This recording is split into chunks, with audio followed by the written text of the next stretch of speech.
अपन ने एक बार फटाक से देख लेते हैं। पॉजिटिव ओवरलैप था और एक था नेगेटिव ओवरलैप, है ना। दो प्रकार का ओवरलैप देखा था, पॉजिटिव ओवरलैप और नेगेटिव ओवरलैप। पॉजिटिव ओवरलैप में अपन लोगों ने देखा था कि अगर दो एस, है ना, एस और S along Z axis overlap करते हैं जिनका वेव फंक्शन सेम है, तो ऐसे ओवरलैप को अपन लोग कहते हैं पॉजिटिव ओवरलैप। अगर इनमें ओवरलैप होता है लेकिन इनका वेव फंक्शन अपोजिट है, एक प्लस है और माइनस है, तो ऐसे ओवरलैप को अपन नेगेटिव ओवरलैप कहते हैं। ठीक, यही ओवरलैप अपन करा सकते हैं जेड एक्सिस पर। एक मैंने एस ले लिया और एक मैंने पी ले लिया। पी के दो लोब होते हैं, एक वाला पॉजिटिव हो गया ये एस, ये लोब पॉजिटिव ये लोब नेगेटिव, तो ऐसे ओवरलैप को पॉजिटिव ओवरलैप की श्रेणी में रखा गया है। यही ओवरलैप अगर ऐसा हो जाए कि यहां पे माइनस है, यहां पे प्लस और माइनस है, तो इसको नेगेटिव ओवरलैप बोलेंगे, अपोजिट फेज यानी नेगेटिव ओवरलैप। इसके बाद अपन लोगों ने देखा था जेड एक्सिस पर, अच्छा ये एस है और ये पी जेड है ना। पी जेड क्यों है? क्योंकि जेड एक्सिस के अलॉन्ग है। मैं जेड एक्सिस ही क्यों ले रहा हूं? मॉलिक्यूल की मेन एक्सिस जेड एक्सिस को कंसिडर करते हैं। ठीक, फिर यही जेड एक्सिस पर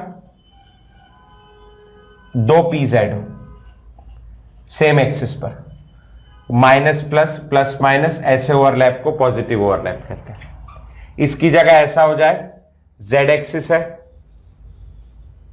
दिस इज प्लस माइनस, यहां माइनस और प्लस अपोजिट है, तो ऐसे ओवरलैप को अपन लोग क्या बोलेंगे?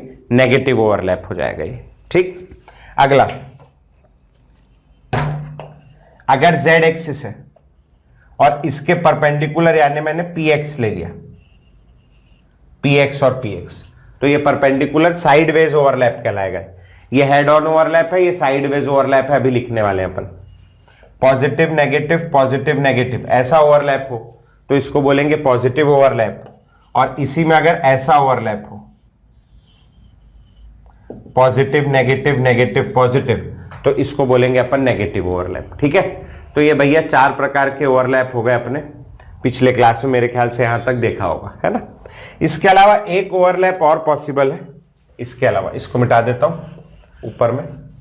इसके अलावा एक ओवरलैप और पॉसिबल, जेड एक्सिस पर, ये जेड एक्सिस हो गई, खड़ी वाली वाई मानी अपन ने, ये जेड एक्सिस हो गई, खड़ी वाली वाई हो गई, एक एक्सिस और बची, सॉरी ये जेड है, खड़ी वाली एक्स हो गई, एक्स लिया ना, पी एक्स और पी एक्स। एक एक्सिस और है मेरे पास, एक एक्सिस कौन सी है? एक एक्सिस है पी वाई। अब मान लो मेरे पास वाई एक्सिस है, वाई एक्सिस, तो वो वाई एक्सिस कहां होगी? ये जेड हो गई, ये एक्स हो गई, और वाई होगी बाहर परपेंडिकुलर। ठीक है, परपेंडिकुलर होगी। अब परपेंडिकुलर मतलब यहां बाहर है, तो मेरे पास इतना टेक्नोलॉजी तो अभी आया नहीं इंडिया में कि मैं इसमें बाहर हवा में ड्राइंग बना लूं, है नहीं, उतना टेक्नोलॉजी आया नहीं दुनिया में। तो ऐसे केस में मैं क्या करता हूं, मैं वाई एक्सिस को बनाता हूं टेढ़ा, ऐसा, ये हो गया पी वाई। ये टेढ़ा बनाने का क्या मतलब है? टेढ़ा बनाने का मतलब है, अगर आप अच्छे से देखोगे दूर से तो आपको ऐसा नजर आएगा कि ये वाला लोब जो है ये पीछे की ओर है और ये वाला लोब जो है आगे की ओर है, ऐसा है, ये पीछे की ओर और आगे की ओर। ठीक, एक पी वाई हो गया और एक और पी वाई हो गया, तो ये दोनों का साइडवेज ओवरलैप है, कुछ इस टाइप का। ऐसी एक्सिस गई है और ये दोनों ऐसे ओवरलैप कर रहे हैं, this is called sideways overlap, P Y और पी वाई में। अब अगर इनका फेज सेम है, plus minus plus minus plus plus minus minus, तो ऐसे को पॉजिटिव ओवरलैप कहेंगे। लेकिन अगर इसकी जगह ऐसा हो जाए, जेड एक्सिस पर ये ले लिया एक पी वाई और ये ले लिया दूसरा पी वाई, ये पी वाई है और ये भी पी वाई है, plus minus minus plus opposite phase में, तो इसको अपन कहते हैं नेगेटिव ओवरलैप। ये वाला क्या हो गया? Negative overlap. समझ में आया भैया? तो ये दो और ये दो मेरे ख्याल से पिछली क्लास में नहीं बने थे, तो ये बना लेंगे और फटाक से कॉपी में। और एक और प्रकार का ओवरलैप बचा है, वो मैं पढ़ा देता हूं, एक और प्रकार का। पहले आप ये दो ठो बना लो बेटा जल्दी से कॉपी में, है ना, ये वाला पहले और उसके बाद वो वाला। अब भैया अगर ऐसा ओवरलैप हो जाए,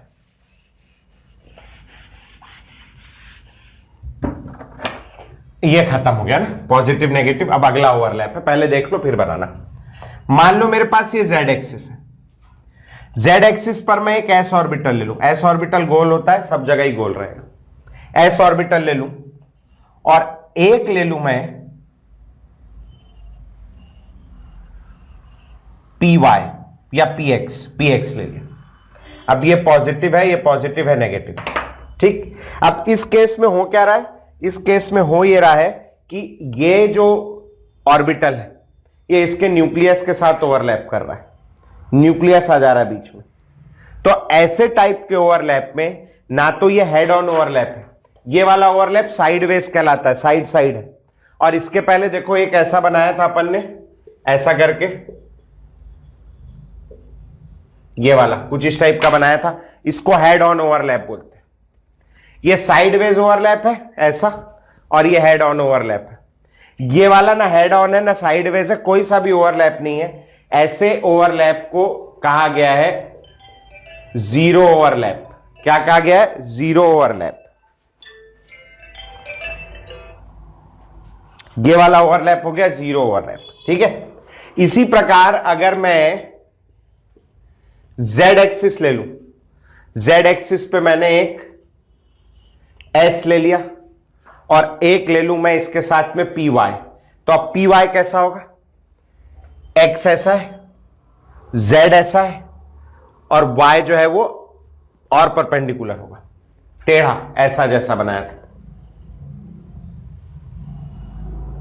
ना ये हेड ऑन ओवरलैप है ना ये साइडवेज ओवरलैप है, तो ऐसे टाइप के ओवरलैप को भी जीरो ओवरलैप बोलते हैं। इसमें कोई बॉन्ड नहीं बनता, ऐसा कोई बॉन्ड नहीं होता, गलत ओवरलैप है।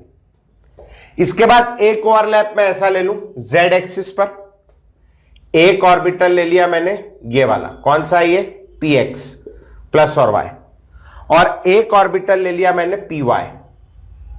अरे यार तो ज्यादा बड़ा बन गया,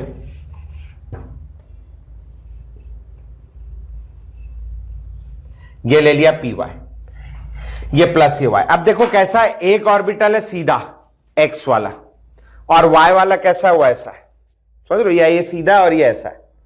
ये हो गया एक्स सीधा और ये हो गया वाई अंदर और बाहर, तो ये ऐसा बन गया। ऐसे में कोई ओवरलैप नहीं हो रहा है, ओवरलैप नहीं बन रहा है, ये तो स्टेप बन रहा है मेरे हाथों में 9 चूड़ियां वाला, समझ रहे हो, है नहीं? तो ये कोई ओवरलैप है क्या? नहीं। तो ऐसा ओवरलैप भी जीरो ओवरलैप का रहता कहलाता है। तो 3 केस है अपने पास जीरो ओवरलैप के, जिनको याद रखना है, ठीक है। तो ये तीनों बना लेंगे, फिर अपन टाइप्स ऑफ बॉन्ड देखेंगे। काम की बात आज के लिए बहुत ज्यादा, नोट करो इसको पहले।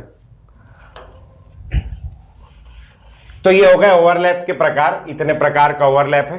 कुल मिला के बस ये याद रखना है कि अगर सेम फेज में ओवरलैप होता है तो that is called a positive overlap, opposite phase में ओवरलैप होता है तो that is called a negative overlap, और यदि कुछ ऐसा ओवरलैपिंग होता है जो ना हेड ऑन नजर आ रहा है ना साइडवेज नजर आ रहा है तो उसको बोलते हैं जीरो ओवरलैप। जीरो ओवरलैप के 3 केस हैं, ठीक। नहीं भी याद करोगे तो अपने आप बन जाएगा, इतना परेशान होने की जरूरत है नहीं। हेडिंग डालेंगे भैया, types of covalent bond.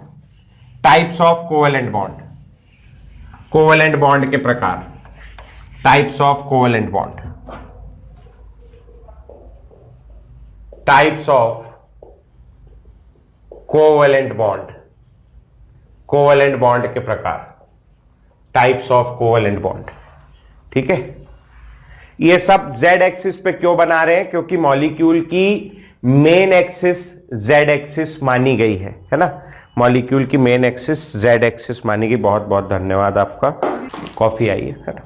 Molecule की मेन एक्सिस, अब एक को तो मानते ना, तो जेड को मेन मान लिया, इस वजह से।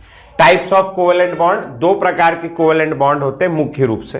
पहला लिखेंगे भैया सिग्मा बॉन्ड, सिग्मा बॉन्ड, इसका सिंबल होता है ये सिग्मा, ठीक, सिग्मा बॉन्ड। और दूसरा कौन सा होता है? आपने सुना होगा पाई बॉन्ड, पाई बॉन्ड का सिंबल होता है ये। जब कभी भी स्कूल में परीक्षा होगी, ये वाला चैप्टर आएगा, वैलेंस बॉन्ड थ्योरी आएगी, जब भी unit test, half yearly, pre board, जो भी होता है तुम्हारे यहाँ, तो उसमें ये वाला डिफरेंस जरूर आएगा। 2 या 3 पॉइंट जैसा भी है, मैं तो 7-8 लिखा दे रहा हूं, आप अपने हिसाब से 2-3 जो भी हो लिख लेना। तो लिखेंगे सिग्मा बॉन्ड में, सबसे पहले सिग्मा बॉन्ड में लिखेंगे sigma bond, it is formed by head on overlapping, it is formed by head on overlapping of atomic orbitals. Head on overlapping मतलब आप पढ़ रहे होगे शायद, कोलिजन हेड ऑन कोलिजन होता है ना, सर से सर टकराना, ठीक, उसको बोलते हैं हेड ऑन ओवरलैपिंग। ठीक है, formed by head on overlapping of atomic orbital. ये हो गया जेड एक्सिस, ठीक, जेड एक्सिस हो गई। अब इस पे ले लिया मैंने एक एस ऑर्बिटल। अब ये एस ऑर्बिटल पूरा गोल है। अब गोल आदमी का ना सर होता है ना पैर होता है, सब तरफ से बराबर होता है, इसका सर नहीं मानते, ये सब तरफ से एक ही, सब तरफ सर है इसका।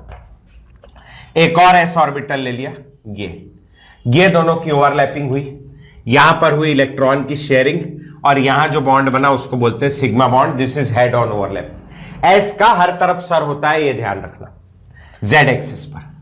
फिर से जेड एक्सिस ले ली, एक ले लिया मैंने एस ऑर्बिटल और एक ले लिया ये वाला ऑर्बिटल। ये कौन सा पी है? ये है पी जेड, क्योंकि जेड एक्सिस के अलॉन्ग बना है, एस और पी जेड। ये कैसी ओवरलैपिंग है? ये भी हेड ऑन ओवरलैपिंग है। मैंने ले लिया जेड एक्सिस, फिर से जेड एक्सिस मेन एक्सिस है, ऐसे कुछ भी ले सकते हो, जेड लेते हैं मगर ये ले लिया, ये क्या है? पी जेड, जो कि जेड एक्सिस के अलॉन्ग है। एक और क्या ले लिया? P Z. दोनों में क्या टकरा रहा है भैया? फिर से सर से सर, तो ये वाला बॉन्ड भी सिग्मा है, ये वाला बॉन्ड भी सिग्मा है, सब हेड ऑन ओवरलैपिंग की वजह से। ठीक, अब अगर मैंने जेड एक्सिस ले ली और जेड एक्सिस में एक ऑर्बिटल ले लिया ये वाला, this is what, this is P x, और एक और ऑर्बिटल ले लिया, वो भी कौन सा है? वो भी पी एक्स और पी एक्स ले लिया, तो इनमें यहां पर शेयरिंग हो रही, ये ओवरलैप यहां बीच में आएगा। और ये वाला बॉन्ड कौन सा बॉन्ड कहलाता है? ये वाला बॉन्ड है पाई बॉन्ड। ठीक, ये ले लिया, या मैंने जेड एक्सिस ले ली, जेड एक्सिस पे ले लिया, क्या है ये? पी वाई है। एक और मैंने ले लिया यहीं पर ही पी वाई, ऐसा रख दिया, पहले ऐसा रखा था, अब ऐसा रख दिया साइडवेज, तो यहां पर ओवरलैपिंग हो रही है पी वाई और पी वाई के बीच। कौन सा बॉन्ड बनेगा? Pi bond. समझ में आया भैया? Sigma bond head on overlapping, pi bond कौन सा overlapping? Sideways overlapping. Pi bond में लिखेंगे, पाई बॉन्ड में it is formed by sideways overlapping, it is formed by sideways overlapping of atomic orbitals, sideways overlapping of atomic orbitals, sideways overlapping। Sigma में लिखेंगे, वापस आके थोड़ा ये चित्र बनाएंगे, घबराओ नहीं, बनवाओ, इतना टेंशन ले लेते हो बे, इधर बनाओ, इधर लिखो, काय में लिखोगे? सिग्मा में। Head on overlapping is also called, head on overlapping is also called end to end, END, end to end, end to end, or coaxial, end to end or coaxial overlapping। head on overlapping is also called end to end or coaxial overlapping। ठीक, इधर आके लिखो, sideways overlapping is also called, sideways overlapping is also called collateral overlapping, sideways overlapping is also called collateral overlapping। ये सबसे important point है, जब भी sigma और पाई बॉन्ड स्कूल में आएगा, स्कूल वाले एग्जाम के लिए भयंकर इंपॉर्टेंट पॉइंट है। जब भी डिफरेंस पूछेगा सबसे पहला पॉइंट यही होना चाहिए, नहीं नंबर नहीं मिलेगा। एटलीस्ट अगर पढ़ा लिखा टीचर होगा तो नंबर नहीं देगा, बोले भगा मेन पॉइंट ही नहीं लिखा। चित्र बनाओ, दोनों बन जाए तो बताना। अब देखो भैया, ये वाले के अंदर यहां न्यूक्लियस है, यहां भी न्यूक्लियस है, दोनों जगह न्यूक्लियस है। ये दोनों न्यूक्लियस पे कौन सा चार्ज है? ये दोनों न्यूक्लियस पे पॉजिटिव चार्ज। तो दोनों न्यूक्लियस एक दूसरे क्या कर रहे हैं? दोनों न्यूक्लियस एक दूसरे को देख के रिपेल कर रहे हैं। जैसे कुत्ता गुर्राता नहीं, ऐसे एक दूसरे ऐसे गुर्रा रहे हैं, एक दूसरे को देख देख जोर जोर से ऐसे करके, समझ? यहां इन दोनों के बीच में कोई नहीं है, खाली जगह है, तो यहां दोनों के बीच में, अरे यार कहां मैं कंजट कर दिया यार, इतना अच्छा बना था। यहां दोनों के बीच में कोई नहीं, तो दोनों के बीच में भारी मात्रा में क्या देखने को मिलेगा अपने को? रिपल्शन। क्यों रिपल्शन देखने को मिलेगा? लाइक चार्जेस है, दोनों के बीच में रिपल्शन होगा। वो इसको न्यूक्लियस उधर ढकेलेगा, ये वाला न्यूक्लियस इधर ढकेलेगा, बहुत ज्यादा रिपल्शन होगा। लेकिन यहां पर दोनों न्यूक्लियस देखो, ये न्यूक्लियस है, ये न्यूक्लियस है, यहां ये न्यूक्लियस है, यहां ये न्यूक्लियस। पहली बात, न्यूक्लियस के बीच दूरी भी ज्यादा है ना, और दूसरी बात, न्यूक्लियस के बीच में बहुत सारे इलेक्ट्रॉन्स हैं, तो न्यूक्लियस, दोनों न्यूक्लियस एक दूसरे को देख नहीं रहे। यहां पर electron density in between nuclei कैसी है? ज्यादा है। ये वाले केस में electron density in between nuclei क्या है? कम। जब यहां इलेक्ट्रॉन डेंसिटी कम है तो ये वाले केस में आपने पढ़ लिया पहले, क्या होगा? रिपल्शन ज्यादा होगा। यहां इलेक्ट्रॉन डेंसिटी ज्यादा है, ये इसको अट्रैक्ट करने में लगा, ये इसको अट्रैक्ट करने में लगा, एक दूसरे को रिपेल ही नहीं कर पा रहे, तो ऐसे वाले केस में अट्रैक्शन ज्यादा होगा, रिपल्शन कम होगा। तो ऐसे वाले केस में रिपल्शन कम। अब यहां रिपल्शन ज्यादा है, दोनों आ गए, पास ले आए अपन ने, दोनों एक दूसरे को रिपेल करने की कोशिश कर रहे हैं। अगर मैं इनको तोड़ना चाहता हूं तो ये वाले केस में और ये वाले केस में यहां खुद ही रिपल्शन है, इंटरनल फोर्सेस तोड़ना चाह रही, मैं जरा सा हाथ लगाऊंगा उतने में टूट जाएगा और फेंका और जाएगा दूर, रिपल्शन हो रहा है। जबकि यहां ऐसा रिपल्शन नहीं है, इस वजह से ये बॉन्ड आसानी से नहीं टूटेगा, ये बॉन्ड आसानी से टूट जाएगा, ये वाला बॉन्ड आसानी से टूट जाएगा, मतलब ये वीक बॉन्ड होगा, वीक बॉन्ड। समझ में आई बात? और ये बॉन्ड आसानी से नहीं टूटेगा, इस वजह से क्या होगा? ये होगा स्ट्रॉन्ग बॉन्ड। समझ में आई बात? ठीक, स्ट्रॉन्ग बॉन्ड होगा।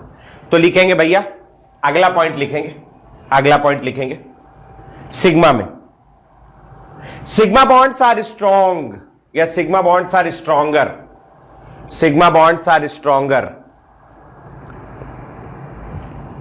Sigma bonds are stronger due to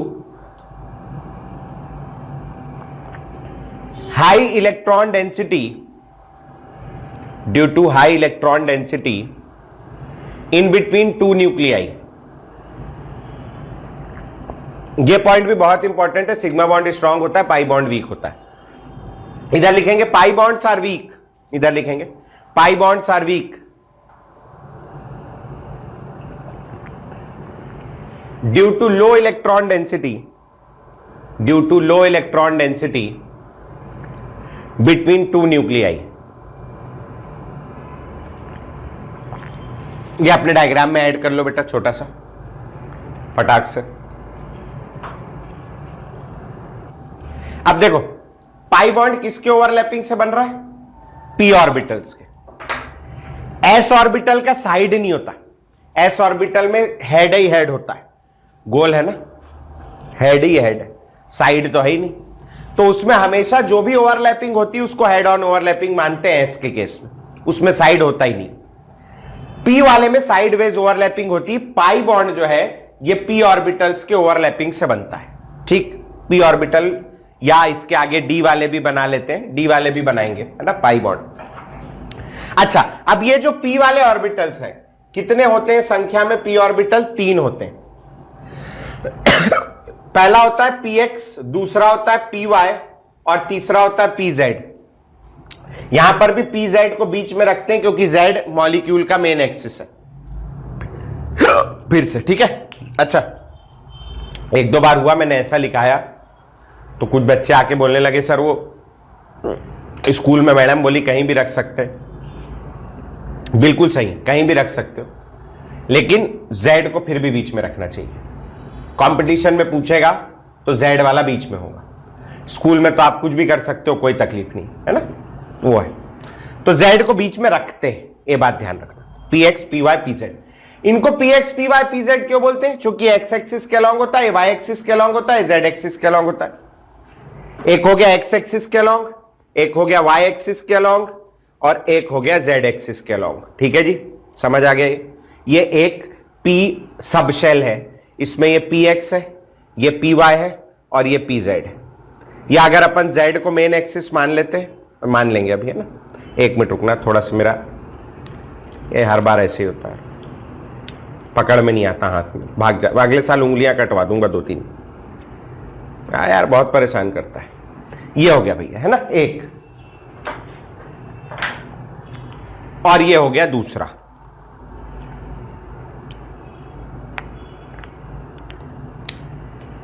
अबे भोना यार, एक मिनट बस। हाँ सर, आप कर लो अपना, पहले खेल लो आप। ये हो गया दूसरा, इधर निकला है देखना ना। ये हो गया x, ये हो गया y और ये हो गया z, जो तुम्हारी ओर निकला है। मेन एक्सिस कौन सी होती? z axis. तो z बाहर निकले, मैंने इनको ऐसा घुमा लिया, अरे यार, है ना, घुमा लिया, इमेजिन करना z। तो अब ये दोनों टकराए। सबसे पहले कैसा कोलिजन है, कैसा ओवरलैप है, कैसा नजर आ रहा है? Head on. तो सबसे पहला बॉन्ड कौन सा बनेगा? Head on. पहला बॉन्ड हेड ऑन बन गया। अच्छा, सिग्मा और पाई बॉन्ड में से स्ट्रॉन्ग बॉन्ड कौन सा है? सिग्मा। और आप किसी के भी साथ बॉन्ड बनाओगे तो कैसा बॉन्ड बनाने की कोशिश करोगे? जो ऑब्वियस सी बात, स्ट्रॉन्ग बॉन्ड हो। वीक बॉन्ड कोई नहीं बनाना चाहता। तो अगर मैं स्ट्रॉन्ग बॉन्ड बनाना चाहता हूं सिग्मा, तो उसके लिए मेरे को हेड ऑन ओवरलैपिंग कराना पड़ेगा। तो ये कौन सा बॉन्ड बन गया? मेरा सिग्मा। अब मैं चाह रहा हूं कि यार एक तो स्ट्रॉन्ग बन गया, बाकी के भी स्ट्रॉन्ग बन जाए।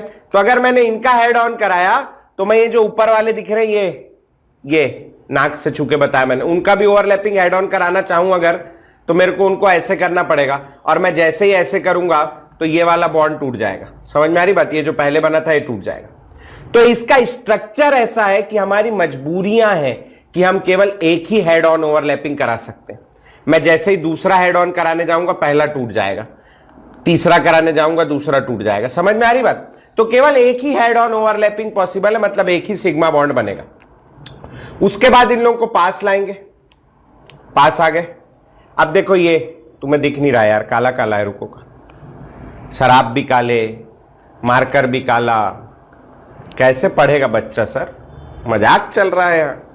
हाँ, ये देखो, ये पास लेके आए, ये सफेद वाला और ये काला वाला, नी ब्लू ग्रीन है वो, ये दोनों पास आए।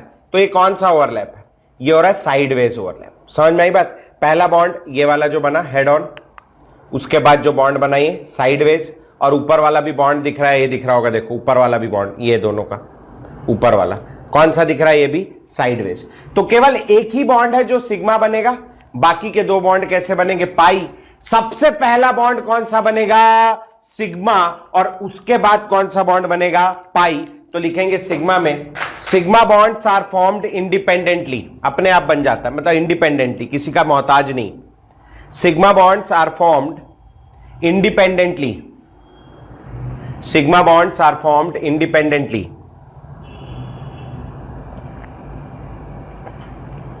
पाई में लिखेंगे, pi bonds are formed only after formation of sigma bond.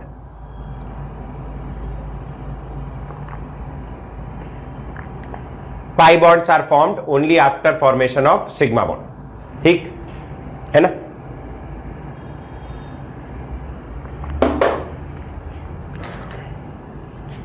Imagine करना, एक मॉलिक्यूल है मेरे पास Ab2। कैसा मॉलिक्यूल है? Ab2। इस Ab2 मॉलिक्यूल के अंदर मार्कर कौन सा अच्छा था भाई? ये वाला शायद। A जो है वो सेंट्रल एटम है, वो B से जुड़ा है, ऐसे करके। ठीक, स्ट्रक्चर बनाना आपको आता है बहुत अच्छे से।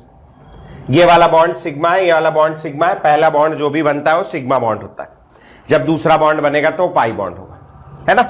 अब इमेजिन करना, ये दो बॉन्ड है, ये दो बॉन्ड है। ये जो ढक्कन लगा है, ये ढक्कन है बी एटम, ये ढक्कन जो लगा है ये ढक्कन है बी एटम, और यहां बीच में ए एटम है। या इमेजिन करो, यहां एक बॉल इमेजिन करो, एक बॉल यहां और एक बॉल यहां। अब अगर मैं इनको यहां ऐसा ले आऊं, पास पास, ऐसा पास पास, तो इस बॉन्ड के अंदर क्या है? इस बॉन्ड के अंदर ये इलेक्ट्रॉन है, नजर आ रहे होंगे, है? ये डंडों में इलेक्ट्रॉन है। तो ये इलेक्ट्रॉन्स एक दूसरे को क्या करना शुरू करेंगे? रिपेल करना शुरू करेंगे। तुम रिपेल करेंगे तो एक दूसरे से कहां जाने की कोशिश करेंगे? दूर। दूर जा रहे हैं, दूर जा रहे हैं, दूर जा रहे हैं, दूर जा रहे हैं, अभी दूर जा रहे हैं क्या? नहीं, अब वापस पास आने लगे। इनमें मैक्सिमम दूरी कौन सी होगी? जब ये बिल्कुल अपोजिट होंगे, 180 डिग्री पे होंगे एक दूसरे से, जब ऐसे होंगे। ठीक, इससे अगर नीचे करोगे तो इधर से पास आने लगेंगे, ऊपर करोगे तो उधर से पास आने लगेंगे। जब ये 180 डिग्री पर होंगे तो इनके बीच की दूरी मैक्सिमम होगी। मैक्सिमम दूरी होगी तो रिपल्शन कम से कम होगा, और पूरी दुनिया चाहती रिपल्शन कम से कम हो, है नहीं? उससे स्टेबिलिटी बढ़ जाती। तो अब इस शेप में ये लोग रहेंगे। एक कैसा शेप दिख रहा है? एक लाइन में एक लाइन बना रहा है, इसको कहते हैं लीनियर शेप। ये ज्योमेट्री किसने डिसाइड करी? सिग्मा बॉन्ड ने। समझ में आई बात? अगर मॉलिक्यूल ऐसा होता, ए भाई कहां गया, ए ऐसा होता तो ये अल्टीमेटली क्या हो जाता? फैल जाता और सीधा बन जाता। समझ में आ रही बात? लीनियर हो जाता, क्योंकि ये दोनों तरफ, दोनों में रिपल्शन होता, धक्का पड़ता, है नहीं? ये सिग्मा बॉन्ड है। लेकिन अगर यह पाई बॉन्ड हो जाता तो भी वही होता, तो भी कहां जाता? सीधा। ये जो शेप है इसको कहते हैं मॉलिक्यूल की ज्योमेट्री।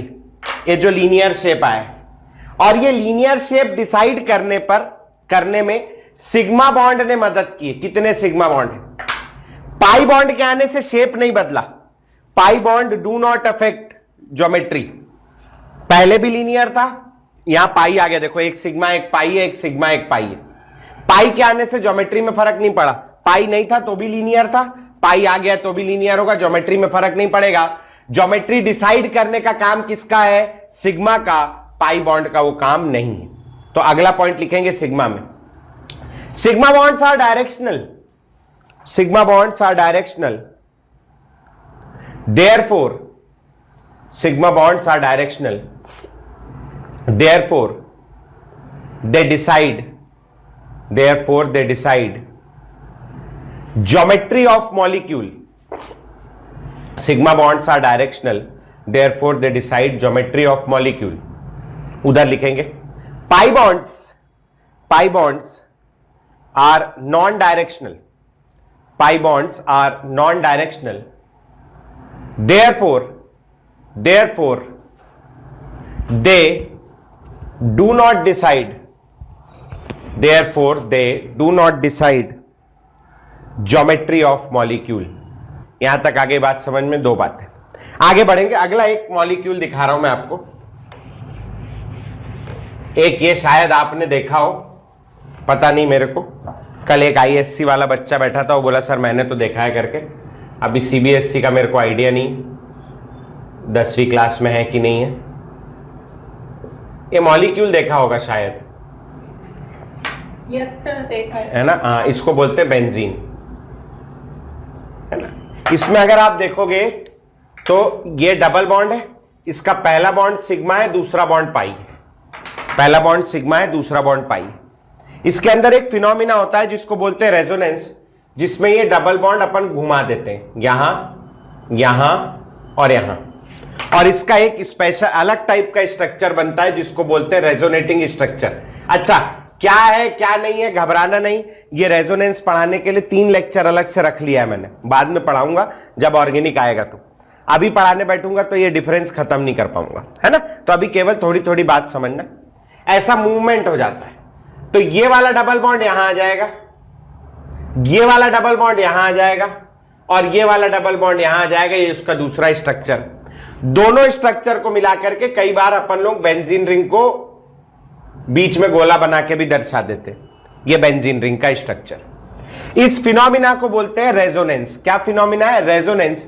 इसमें कौन मूव हो रहा है? सिग्मा बॉन्ड मूव हो रहा है या पाई बॉन्ड मूव हो रहा है? कौन सा बॉन्ड मूव हो रहा है? पाई बॉन्ड, क्योंकि वो weak bond. Pi bond move होगा, वो डीलोकलाइज हो सकता है। तो रेजोनेंस में कौन भाग ले रहा है? रेजोनेंस में भाग ले रहा है पाई बॉन्ड, और सिग्मा बॉन्ड रेजोनेंस में भाग नहीं ले रहा है। तो सिग्मा में लिखेंगे sigma bonds are not involved, sigma bonds are not involved in resonance, sigma bonds are not involved in resonance. Pi में लिखेंगे, sigma bonds are not involve in resonance, pi में लिखेंगे pi bonds are involve, pi bonds are involve in resonance, pi bonds are involve in resonance. समझ में आई भाई बात भाई, पाई बॉन्ड रेजोनेंस में इन्वॉल्व होते हैं, ठीक। अच्छा अभी एक काम करना, अपना पेन पकड़ना ऐसे है ना, ऐसे हाथ में पकड़ना पेन, ये बॉन्ड है, सिंगल बॉन्ड है, यहां एक गोला लगा लो इमेजिनरी, ऐसे पकड़ लो, ये एक एटम हो गया, ये एक दूसरा एटम हो गया, इन दोनों के बीच ये बॉन्ड बना है।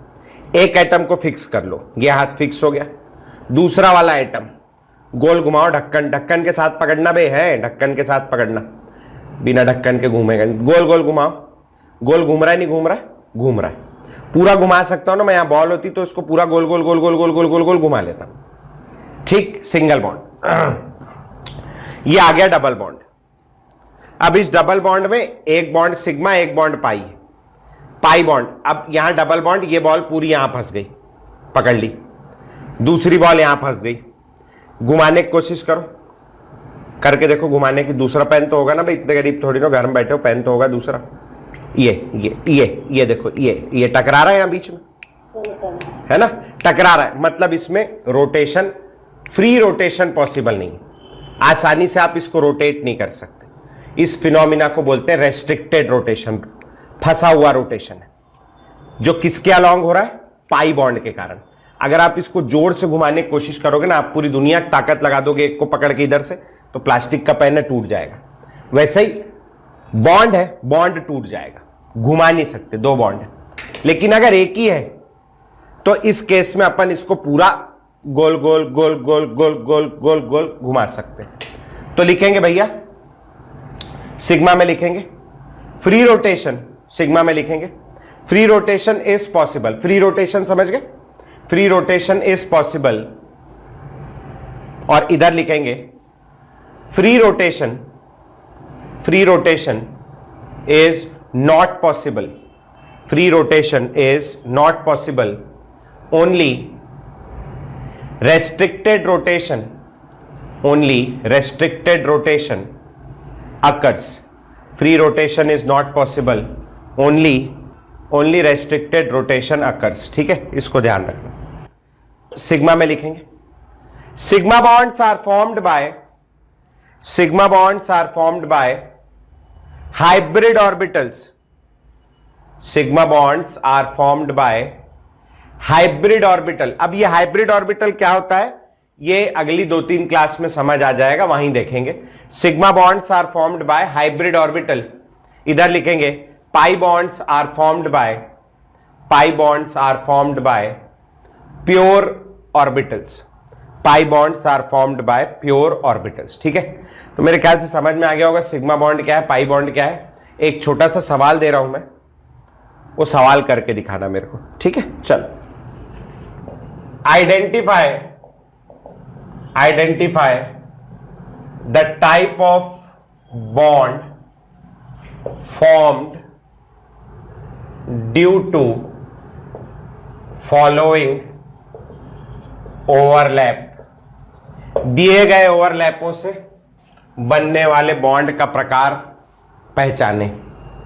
पता नहीं क्यों मैंने हिंदी में बोला, मगर ठीक है, आजकल कौन बनेगा करोड़पति देख रहा हूं, तो एक बार अंग्रेजी में एक बार हिंदी में बोलना पड़ता है वहां पर, वैसे ही मैं भी बोल रहा हूं, ठीक। सबसे पहला S and S along Z axis, दूसरा S and S along Y axis, तीसरा S and S along X axis। अगला PZ and PZ along Z axis, PX and PX along Z axis, PY and PY along Z axis। देखो इसको दो तरीके से कर सकते हो, एक तो चित्र बना बना के, और एक आप सीधा मन में कर लो। तो मेरे को चित्र से मतलब नहीं, मेरे को मेरे आंसर से मतलब है, बस चित्र आप बनाना चाहो नहीं बनाना चाहो आपके ऊपर है, मेरे को आंसर तुरंत चाहिए, है ना। अगला px and px along x axis, px and py along y axis। क्या क्या हो सकता है इसका आंसर? सिग्मा, पाई और नो बॉन्ड। ठीक है, 3 प्रकार के आंसर हो सकते हैं कि कोई बॉन्ड नहीं बनेगा। px and pz along y axis, px and px along y axis, py and py along x axis, pz and pz along y axis। ठीक है, जितने मेरे को समझ में आए 10-12 सवाल है ना? सर आप बहुत बेकार आदमी हो सर, अभी आप बोले थोड़ा सा छोटा सवाल दे रहा हूं, पूरा बोर्ड भर दिए सर लिख लिख के। मजाक चल रहा है सर यहाँ? हम लोग कॉपी पेन का खर्चा आप दोगे? चलो लिखो, मैं दूंगा, लिखो। एक तो कॉपी ले जाना मेरे से। S and S along Z axis. देखो भैया, मैं समझाने के लिए चित्र बना दे रहा हूं, आपने बनाया ठीक नहीं बनाया कोई बात नहीं। S and S along Z axis, ये Z एक्सिस हो गई, ये S और ये S। कैसा ओवरलैप दिख रहा है? Head on. Head on overlap से कौन सा बॉन्ड बनेगा यहाँ पर?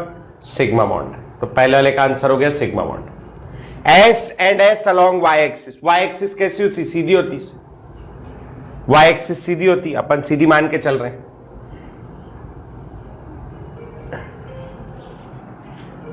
इधर आ जाओ X एक्सिस पे। X एक्सिस पे, X एक्सिस ये कौन सी हो गई? Z हो गई, ये Y हो गई, X बार होगी। तो X बार एक वो देखा, वो पनीर टिक्का वाला सीख होता है ना, पनीर टिक्का वाला सीख ले आओ, बाहर की ओर तुम्हारी तरफ निकालो, एक S ऑर्बिटल ऐसे अंदर डालो, एक टमाटर ऐसे और एक और टमाटर ऐसे। इधर से देखो 2 टमाटर, कैसी ओवरलैपिंग है? Head on. तो इसमें हमेशा हेड ऑन ओवरलैपिंग होगी, इसमें बनेगा सिग्मा बॉन्ड। ठीक, pz pz along z axis. z axis, एक pz दूसरा pz सेम एक्सिस पर है, कैसा ओवरलैपिंग करेंगे? Head on. Head on overlapping की वजह से कौन सा बॉन्ड बनेगा? Sigma bond. px px along z axis, ये z एक्सिस हो गई, px z एक्सिस के परपेंडिकुलर होंगे, कौन सा ओवरलैपिंग है? Sideways overlapping. कौन सा बॉन्ड बनेगा? यहां बनेगा पाई बॉन्ड, बना होगा मेरे ख्याल से, है ना? py along z एक्सिस, ये z एक्सिस हो गई, ये py तीसरी एक्सिस। कैसा ओवरलैपिंग दिख रहा है? साइडवेज। साइडवेज ओवरलैपिंग, फिर से कौन सा बॉन्ड बनेगा? Pi bond. px along x axis, ये x एक्सिस है, ये एक px, ये दूसरा px। बोलो भैया कौन सा ओवरलैपिंग नजर आ रहा है? Head on. फिर से, तो हेड ऑन फिर से कौन सा बॉन्ड बनेगा? Again sigma bond. px and py along y axis, ये y एक्सिस है टेढ़ी, y एक्सिस तुम्हारी ओर आ रही। एक ऑर्बिटल px वो ऐसा है और दूसरा ऑर्बिटल py वो ऐसा है। अब ये दोनों कौन सा बॉन्ड बनेगा? बॉन्ड नहीं है, ये तो स्टेप है, बॉन्ड नहीं बनेगा, स्टेप बनेगा। ठीक, तो यहां पर कौन सा बॉन्ड हो गया भैया? यहां लिखोगे नो बॉन्ड। नो बॉन्ड, कोई बॉन्ड नहीं बनेगा। px and pz along y axis, सारी एक्सिस ले ली सालन है। एक कौन सी एक्सिस है? y axis. y एक्सिस किधर है? बाहर की ओर। इसमें px किधर है? ऊपर की ओर। pz किधर है? इधर की ओर। ये कौन सा बॉन्ड है? फिर से कोई बॉन्ड नहीं। फिर से क्या आ गया यहां पर आंसर? No bond. ठीक, px and px along y axis, y axis बाहर की ओर, इसमें px एक px दो px है ऐसे। कौन सा ओवरलैप? साइडवेज। कौन सा बॉन्ड बनेगा? Pi bond. एक्सिस के परपेंडिकुलर, एक्स एक्सिस पर py एक्स एक्सिस है ये वाली, इसमें एक py ऐसा और एक और py ऐसा, मतलब ऐसा।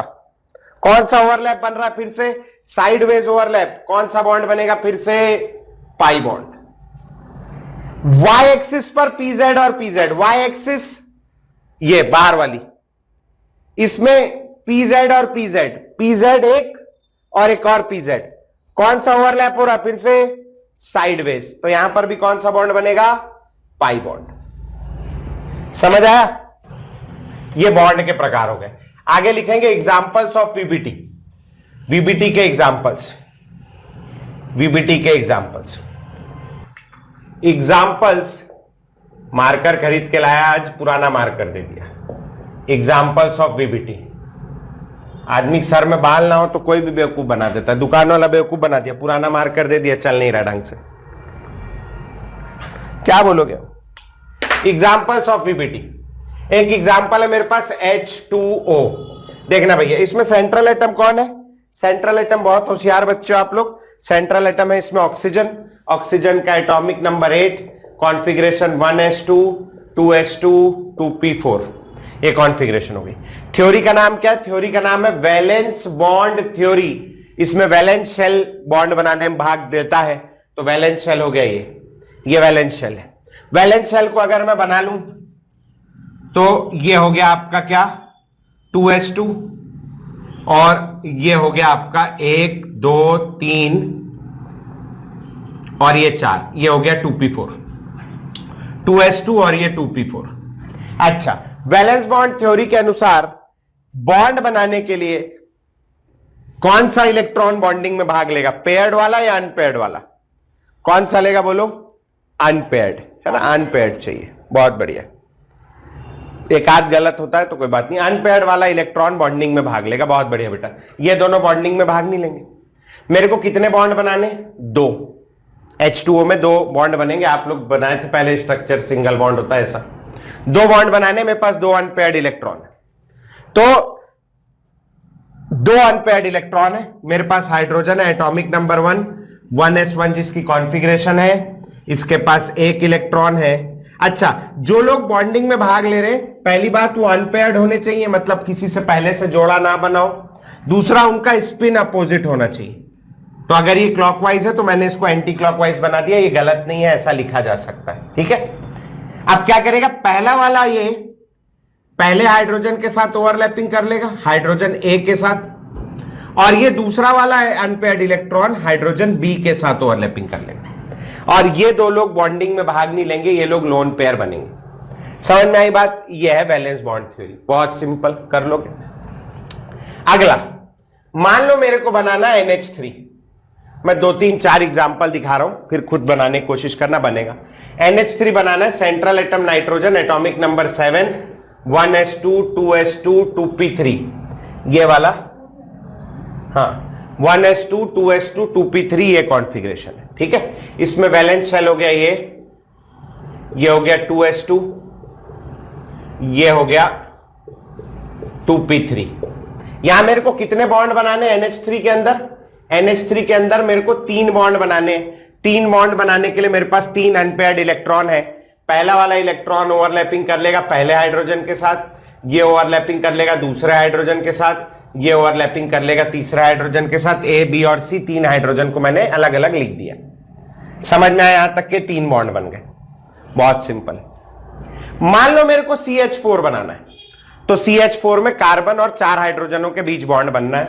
सेंट्रल एटम कार्बन है, atomic number 6, 1s2 2s2 2p2, ये इसकी कॉन्फ़िगरेशन हो गई, ये इसका वैलेंस शेल हो गया। वैलेंस शेल अगर मैं बना लूं, थोड़ा सा इधर बनाता हूं, ये हो गया 2s2 और 2p2। समझ में आ रही बात? यहां पर मेरे पास कितने अनपेयर्ड इलेक्ट्रॉन है? 2 ही अनपेयर्ड इलेक्ट्रॉन। मेरे को बॉन्ड कितने बनाने? 4। तो बॉन्ड तो 2 ही है, इलेक्ट्रॉन तो 2 ही है। तो ऐसे केस में क्या करेंगे? जिनका जोड़ा है इनके बीच लगा देंगे आग, है ना। इस स्टेट को बोलते हैं ग्राउंड स्टेट। अपन क्या करेंगे वो बताया था ना मैंने, कि बॉन्डिंग में अपन शुरू में पढ़ रहे थे, तो मैंने बताया था बॉन्डिंग में कौन भाग ले सकता है मेरे और आप में से। तो आप लोग ले सकते हैं क्योंकि आप लोग अनपेयर्ड है, मैं नहीं ले सकता क्योंकि मैं ऑलरेडी पेयर्ड हूं। लेकिन अगर कोई ऐसा करे कि जाके मेरी बीवी कुछ कुछ बता दे, अब भी गई दूध लेने गई बता रही थी, आजकल बाहर जाना पड़ता है, तो वो अगर उसको कोई बता दे उल्टी सीधी बात, बोले मोहित सर बहुत बेकार आदमी, ऐसा करते हैं वैसा करते हैं, ये करते हैं वो करते हैं, आपके बारे में पता नहीं मैडम क्या क्या बोलते हैं, छी छी छी छी, तो ऐसे केस में क्या होगा? मायके चले जाएगी। वो भी अनपेयर्ड, मैं भी अनपेयर्ड, दोनों बॉन्डिंग में भाग ले सकते हैं। तो अपन क्या करेंगे? इस एक इलेक्ट्रॉन को एनर्जी देके एक्साइट कर देंगे, यहां आगे की ओर भेज देंगे, और इसको बोलते हैं अपन एक्साइटेड स्टेट। एनर्जी देनी पड़ेगी, थोड़ा सा आगे जा सकता है, सेकेंड शेल का सेकेंड शेल में मूवमेंट करा सकते हो।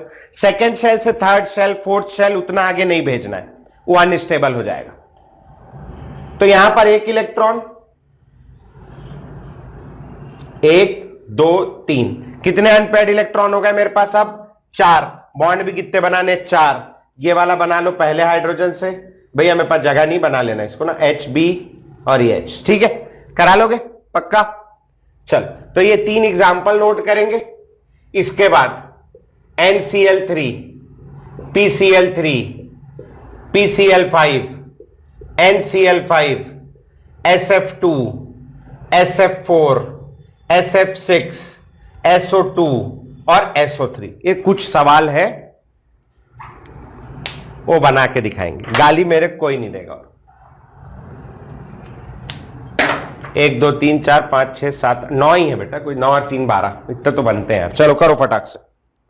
NCl5, NCl3 से शुरू करेंगे। Central atom nitrogen, atomic number 7, 1s2, 2s2, 2p3।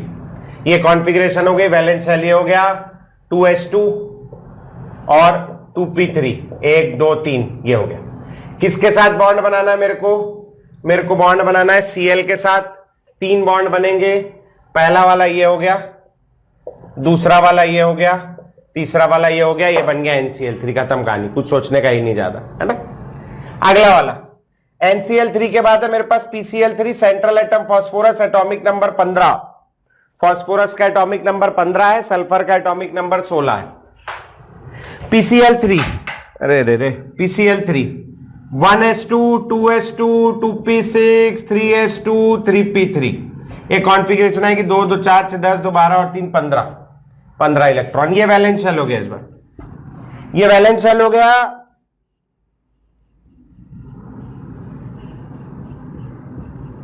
ये बना लिया। 3 Cl जोड़ना है, 3 Cl। पहला Cl इसके साथ, दूसरा Cl इसके साथ, तीसरा Cl इसके साथ, बन गया PCl3। बहुत सिंपल। चित्र वित्र नहीं पूछता आजकल, पहले पुरानी थ्योरी है ये, है ना, इसलिए अब चित्र वित्र और ज्यादा नहीं पूछता, एकदम काम हो जाएगा। अगला वाला PCl5 बनाना है। Central atom phosphorus, atomic number 15, ये लिखी configuration 1s2, 2s2, 2p6, 3s2, 3p3। ये हो गई, डन। अब इस वाले केस में ये वैलेंस शेल हो गया। फिर से वैलेंस शेल में बना लेता हूं। कितने अनपेयर्ड इलेक्ट्रॉन नजर आ रहे हैं भैया? यहां 3। कितने बॉन्ड बनेंगे भैया? यहां 3। मेरे बनाने कितने भैया? यहां 5। तो 3 ही बन रहे हैं। तो कैसा करें? ये इलेक्ट्रॉन उठा के एक्साइट कर देते हैं, अभी जैसे पीछे किया था CH4 में। इलेक्ट्रॉन उठा के आगे भेज देते हैं, इलेक्ट्रॉन उठा के भेज देंगे आगे। किधर भेजेंगे? ये हो गया 3s2, ये हो गया 3p3। किधर भेजेंगे?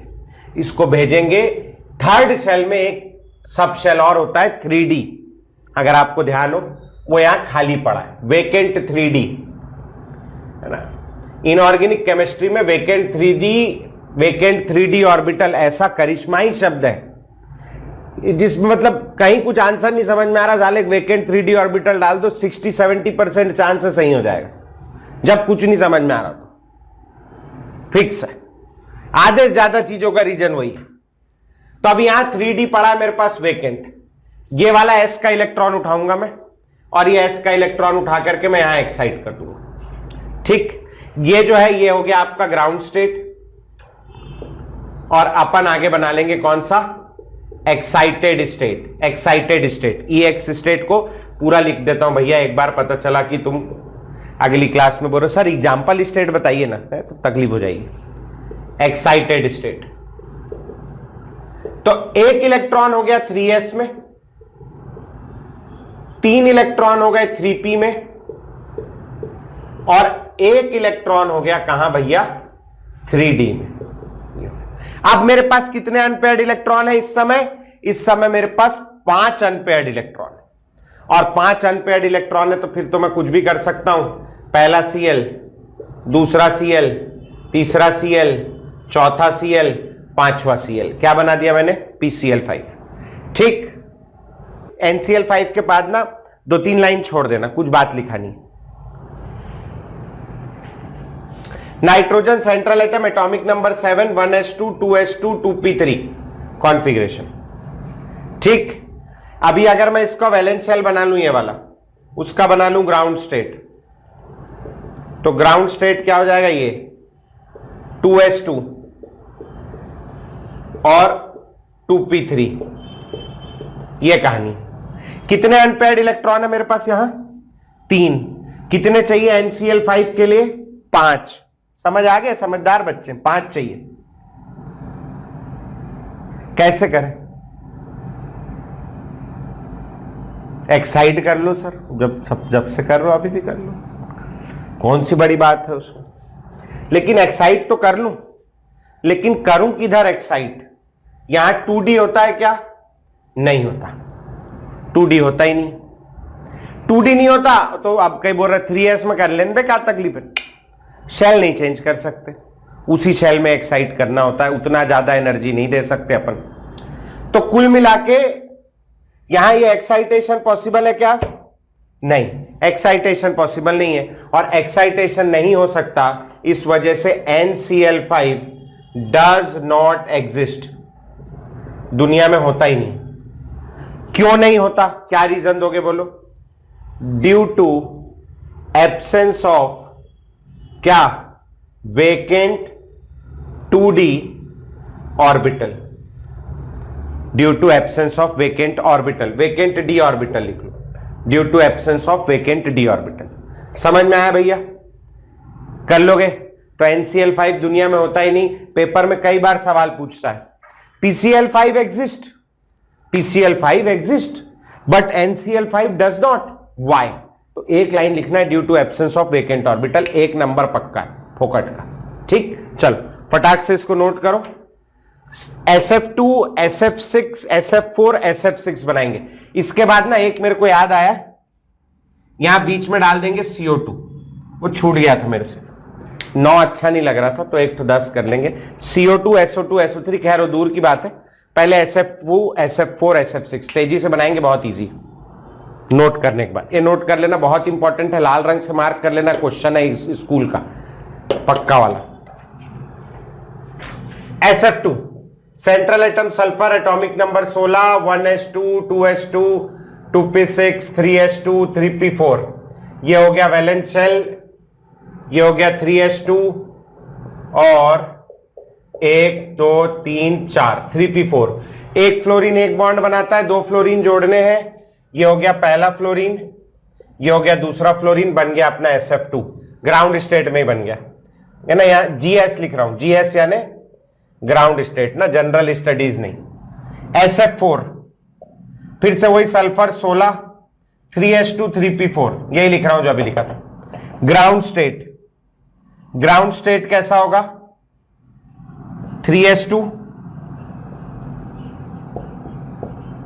3p4, लेकिन 4 बॉन्ड बनाने, और सल्फर के पास में वेकेंट D ऑर्बिटल है, यहां 3D ऑर्बिटल, अरे यार चल रहा है, 3D ऑर्बिटल जो है यहां पर है, जो वेकेंट पड़ा है। तो यहां 3D में मैं इस वाले इलेक्ट्रॉन को, ये वाले इलेक्ट्रॉन को उठा करके एक्साइट कर दूंगा 3D।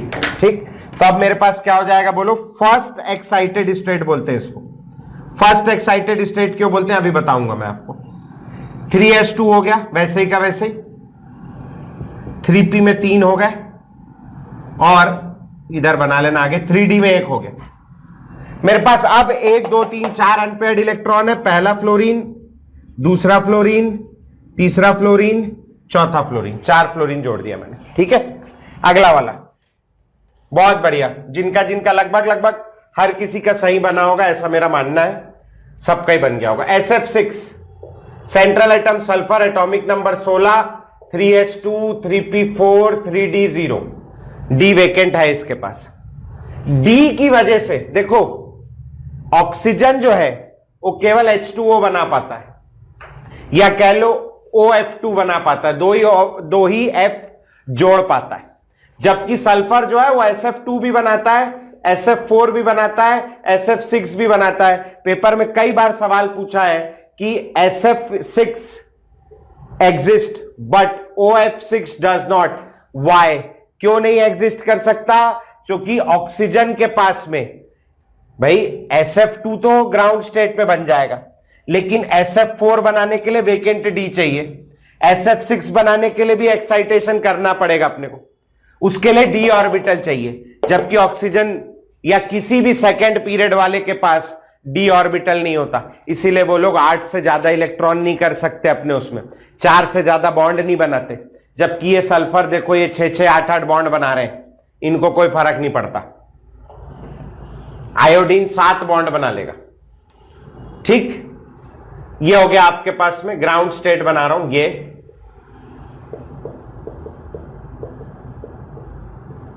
डी तो यहां बनाने की जरूरत नहीं, ये हो गया ग्राउंड स्टेट। नहीं बनाना पड़ेगा ना, तभी तो एक्साइट करोगे। ये इलेक्ट्रॉन उठा के यहां भेज देंगे, आ जाएगा फर्स्ट एक्साइटेड स्टेट।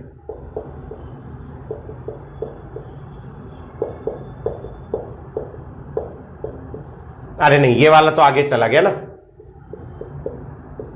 अब कितने अनपेयर्ड इलेक्ट्रॉन है मेरे पास? 4, लेकिन बॉन्ड मेरे को अभी भी 6 बनाना है, तो मैं कैसे करूंगा? इसको भी उठा के आगे भेज दूंगा और कहां जाऊंगा मैं? सेकेंड एक्साइटेड स्टेट पे। 1 2 3 4 5 है ना, ये यहां हो गया। टोटल मेरे पास कितने अनपेयर्ड इलेक्ट्रॉन होगा बेटा? 1 2 3 4 5 6 अनपेयर्ड इलेक्ट्रॉन। सर उसको कितने ऑर्बिटल्स तक एक्साइट कर सकते हैं? ऐसा कुछ नहीं, उसी शेल में आप कितनी बार एक्साइट कर सकते हो। जनरली थर्ड एक्साइटेड स्टेट तक के एग्जिस्ट करता है, आयोडीन बनाएगा थर्ड एक्साइटेड स्टेट, उससे ज्यादा बनते भी नहीं है ना, तो वो उसमें कुछ ऐसा नहीं। आप अपने शेल में कहीं तक भी कर सकते हो, जहां तक आपका मन करे। ठीक, आगे 6 अनपेयर्ड इलेक्ट्रॉन हो गए। पहला फ्लोरीन, दूसरा फ्लोरीन, तीसरा फ्लोरीन, चौथा फ्लोरीन, पांचवा फ्लोरीन, छठा फ्लोरीन, SF6 तैयार है। ठीक है जी, समझ आया?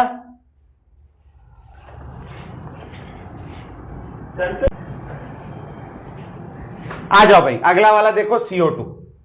CO2 में कार्बन एटम है जो कि सेंट्रल है, 1s2 2s2 2p2, ये हो गया valence shell. Ground state 2 electron और यहां 2 इलेक्ट्रॉन, 1 इलेक्ट्रॉन उठा के आगे भेजेंगे।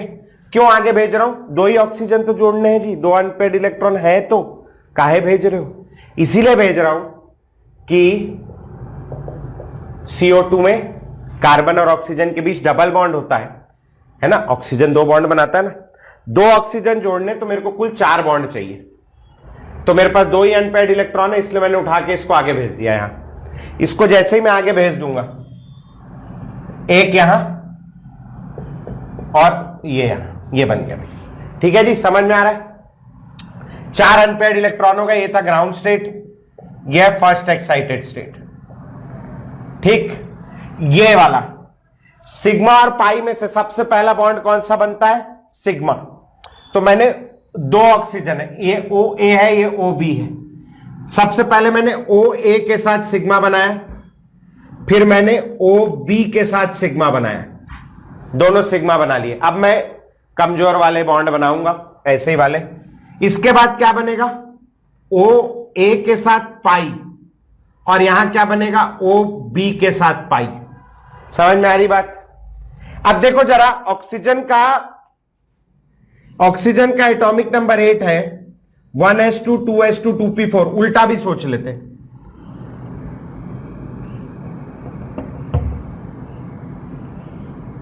ये 2s2 2p4, ऑक्सीजन के पास कितने अनपेयर्ड इलेक्ट्रॉन है? 2, तो 2 बॉन्ड बनाएगा, कार्बन के साथ बना रहा है। जैसे ये OA है, इमेजिन करो, ये 2 बॉन्ड बना रहा है। पहला बॉन्ड इससे बनाएगा सिग्मा, दूसरा बॉन्ड इससे बनाएगा पाई। अब ये जो पाई बॉन्ड बना है, इसमें कार्बन का p ऑर्बिटल इन्वॉल्व है, दिख रहा है, और ऑक्सीजन का भी कौन इन्वॉल्व है? p ऑर्बिटल इन्वॉल्व है, क्योंकि ऑक्सीजन के पास p ही ऑर्बिटल। तो यहां इसका भी p इन्वॉल्व है, इसका भी p इन्वॉल्व है, तो ऐसे वाले पाई बॉन्ड को अपन लोग बोलते हैं p पाई बॉन्ड। क्या बोलते हैं? p पाई बॉन्ड, जो कि p और p के बीच बना है। एक बॉन्ड होगा, आगे पढ़ेंगे, जो p और d के बीच बनेगा, d D for dog, D sub shell के बीच, तो उसको बोलते हैं P pi D pi bond. तो ये पी पाई बॉन्ड याद रखना। एक ये वाला भी पी पाई है और ये वाला भी पी पाई है, तो मेरे पास टोटल 2 पी पाई बॉन्ड है। ठीक है, नाम है उनका पी और पी के बीच बना है, पाई बॉन्ड है इसलिए पी पाई बोलते हैं। ठीक भैया, है ना, बिल्कुल भी जगह नहीं फोन में मेरे। मैं अभी ये डिलीट करने बैठूंगा तो 5 मिनट डिलीट करने में लगेगा। ये बच्चा 2 क्वेश्चन है, हड़बड़ी में समझने का मतलब नहीं है। SO2 और SO3 बचा है, इसको अपन अगली क्लास में देखेंगे। इतना डाइजेस्ट कर लेना। आज के लिए इतना ही, नमस्कार।